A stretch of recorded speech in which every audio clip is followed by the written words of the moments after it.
أعوذ بالله من الشيطان الرجيم بسم الله الرحمن الرحيم ربي زدني علما ربي يسر ولا تيسر وتمم بالخير صدق الله العلي العظيم সুপ্রিয় দর্শক শ্রোতা বন্ধুরা দেশে প্রবাসী পৃথিবীর বিভিন্ন প্রান্ত থেকে ইউটিউবের মাধ্যমে যারা আমার আজকের আলোচনা শুনছেন তাদের প্রত্যেককে ইসলামিক সম্ভাষণ রীতিতে স্বাগত জানাচ্ছি। আসসালামু আলাইকুম ওয়া রাহমাতুল্লাহ। বন্ধুরা প্রতিনিয়ত স্বাস্থ্য এবং পুষ্টি সংক্রান্ত বিভিন্ন তথ্যপত্র নিয়ে আমি ভিডিও উপস্থাপন করি, তারই ধারাবাহিকতায় আজকে আপনাদের সাথে আলোচনা করব নারকেল তেলের ব্যথানাশক ক্রিম তৈরি করার একটি টিপস নিয়ে। ফল হিসেবে নারকেলের জুড়ি নেই, এই নারকেল দিয়ে যেমনি তৈরি করা যায় সুস্বাদু সব খাবার, তেমনি এর রয়েছে নানাবিধ ঔষধি গুণ। আজ আপনাদের জানাবো নারকেল তেলের একটি গুণের কথা। এই তেল দিয়ে তৈরি করতে পারেন আপনার শরীরের ব্যথানাশক ক্রিম। খেলতে গিয়ে পড়ে গিয়ে নানা রকম ভাবে আমরা ব্যথা পাই, তারপর আমরা দৌড়াই ডাক্তারের কাছে, কিন্তু একটু চেষ্টা করলে এই ঘরে বসে নারকেল তেল দিয়ে তৈরি করতে পারি শরীরের ব্যথানাশক ক্রিম। আসুন না জেনে নিই কিভাবে তৈরি করব নারকেল তেলের ব্যথানাশক ক্রিম।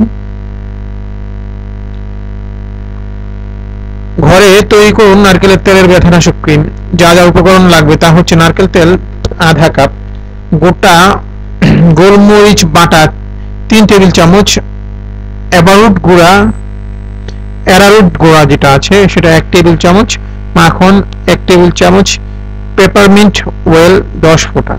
তৈরির নিয়ম: প্রথমে একটি পাত্রে পানি দিয়ে তার ভেতরে ঢাকনা সহ আরেকটি পাত্র বসাতে হবে। এরপর দ্বিতীয় পাত্রের ভেতরে নারকেল তেল, গোলমরিচ বাটা, অ্যারারুট গুঁড়া, মাখন ও পেপারমিন্ট অয়েল একসাথে মিশিয়ে জাল দিতে হবে। উপকরণগুলো ঘন হয়ে জমে এলে চুলা থেকে নামিয়ে ফেলতে হবে। ঠান্ডা হলে একটি কাচের বয়াম বা ঢাকনাযুক্ত যে কোনো ধরনের পাত্রে ঠান্ডা স্থানে রেখে 6 মাস পর্যন্ত ব্যবহার করতে পারেন। সতর্কতা: হাত অথবা তুলার সাথে লাগিয়ে ব্যবহার করুন। এই ক্রিম হাতে লাগানোর পর চোখ বা শরীরের অন্য কোনো স্পর্শকাতর স্থানে হাত দেবেন না। ফাটা চামড়া এটা ব্যবহার করা যাবে না, প্রচন্ড গরমে এটা ব্যবহার করবেন না। তো বন্ধুরা, চটপট একটি ব্যথানাশক ক্রিমের টিপস দিয়ে দিলাম।